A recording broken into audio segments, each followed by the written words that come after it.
when you work from a multi-generational business, you're going to work from the ground up. Being involved in everything and working through the ranks of starting sweeping the floors and putting stock away and so forth, and then moving into different responsibilities as the company continued to grow. As a child, started riding in pickup trucks at the age of 8 when I was on school breaks, summers, and school vacations. And we used to watch the trucks go by, as we were kids playing in the yard. Later, we would help the drivers load loads and go out on loads and make deliveries, and they'd pay us with a bottle of soda here and there. Yeah, at an early age, I just really enjoyed what I was doing.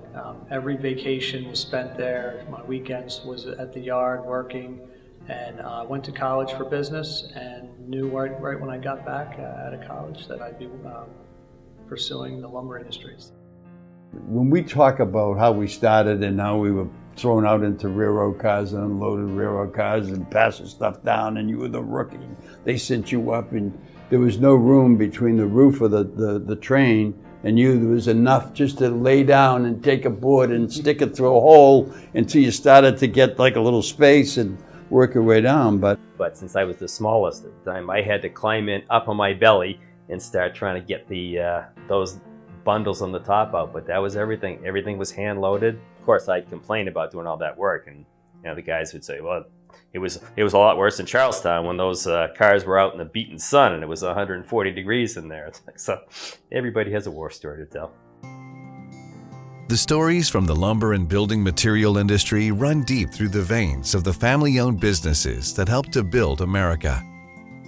With more than 125 years of shared experiences, it's no wonder why the members of the Northeastern Retail Lumber Association have such a tight bond with one another.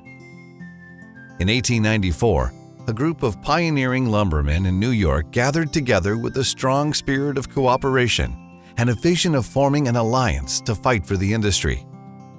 In spite of intense competition and bitter rivalries, the 148 founding members of the Retail Lumber Dealers of New York State would plant the seeds of brotherhood that would help to combat the industry abuses, product inconsistencies, and lack of standard grading rules that would threaten their livelihoods.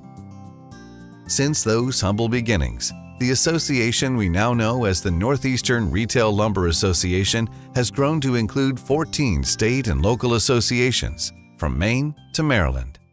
The secret to success for the NRLA is really in our amazing volunteers and the ability to be able to adapt to the needs of our members. I would say that's one of the pillars that we really inherited from our first Executive Vice President, Paul Collier. talk about a typical looking United States Senator. Paul was that wavy gray hair, a deep voice, also a stature that you respected the man as soon as you met him. During his 44-year career, Collier would help develop numerous NRLA programs, including the Group Insurance Trust Fund, the Lumber Cooperator, and educational programs which benefited thousands of lumbermen. In 1960, Collier retired and passed the reins of the association to Horace Pierce. Under Pierce's leadership, the association grew to become a strong voice speaking out against government regulations that were detrimental to members. I call him a drill sergeant. He was tough. He got the things done. I mean, we had some big people here, big people. Horace ran a very, very tough ship, but everything that they did was always first class, whether they could afford it or not. In 1968, Pierce helped create the Retail Lumber Dealers Foundation to advance the educational and scientific goals of the association. Through education, the NRLA would expand its reach by offering classes for lumber yards across the Northeast. When I was, just came into the business, the Northeast Retail Lumbermen's had a 7-day seminar in Syracuse, New York about the building material business. And I didn't know a roof rafter from a floor joist at that time. Those of us that attended that really understood what we didn't know about the industry, okay, as well as learning many items. But you learned how broad the industry and how in depth some of the product knowledge was and the various training needed to grow within the industry. In 1976, The NRLA would move its convention to Boston, where it would stay for more than 40 years. The show was always Friday, Saturday, Sunday, always in the wintertime, and always on Saturday night there was originally it was a black tie event. They did a lot with TV people, all those guys you had a lot of motivating speakers. In 1983, NRLA Executive Vice President Horace Pierce passed away, and the board appointed longtime staff member James Dunbar to run the organization. Dunbar would create the framework for improving the financial stability of the association and become a vocal leader against wasteful government spending practices. Jim Dunbar, of course, was a stalwart with the NRLA for a great many years and was respected and worked very hard for the industry. In 1986, John Brill returned to the NRLA as Executive Vice President. He was a very good salesman, and he really knew how to get people together. Brill would make many changes to the association and help dealers compete with the emerging big box stores. The big box stores made us change the way we do business and made us think about how we do business, and I'm not sure it was a bad thing. It might have made us a little bit more aware of how to do the right things and get rid of the wrong things in order to stay competitive. During that time of intense competition, the NRLA made another major change. The main things I'm proud of is moving the headquarters. Oh, that was a great project. Good afternoon. I'm very pleased to see so many here to help us with this special day.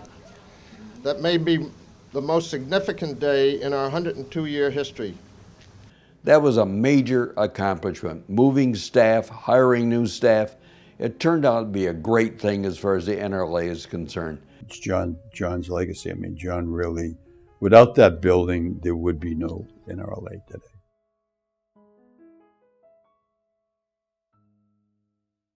John was pretty much finishing up. I only worked with him for a couple of years. But it was very evident that his work ethic is what had brought us to this place. By the time Brill retired in 2001, the association had a new name, a headquarters, a new staff, and a new president, Jim Ayotte. Jim came in and we had some financial, I don't want to say problems, but we had a little bit of struggle because of the amount of money that had been spent on moving to Rensselaer. So he was a numbers man, and he helped get us on the right path on the numbers. Then when he left, they did the nationwide search, of course, for who was going to be the next president. Imagine that, they found one right in Rensselaer.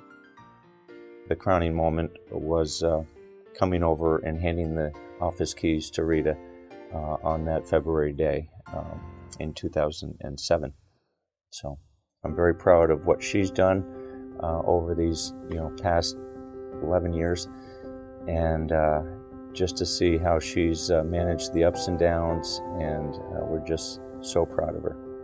When I joined the organization 23 years ago, it was a really exciting time. We had a brand new staff with a lot of expertise, although not necessarily in the building materials industry.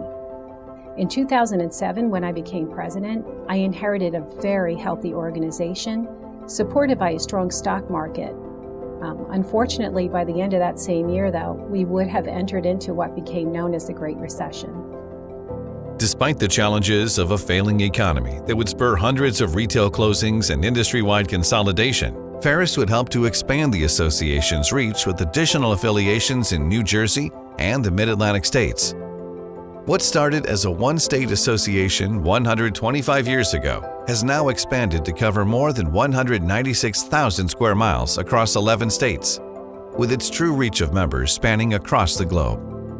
As the NRLA celebrates its 125th anniversary, the spirit of cooperation on which the association was founded grows stronger every day. That spirit continues to be displayed at the hundreds of meetings and educational seminars the association puts on each year, as well as anywhere the great lumbermen and women of this industry gather. Congratulations to all the members, and particularly the staff of the NRLA, top shelf. God bless. Good luck. So congratulations, NRLA, on 125 years. There are friends, there are confidants.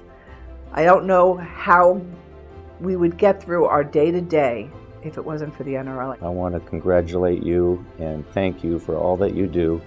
And on this 125th anniversary, I'm going to say, job well done. It's something I'd do all over again. I met some wonderful people, and in my life, this will go on forever and ever. 125 years is a long time. For many of you, we've worked with your fathers, your grandfathers, aunts, uncles, brothers, and sisters. As we look ahead to the next 125 years, we are grateful to be able to continue to work with you for the success and the future of our industry. Thank you for giving us the opportunity to serve you.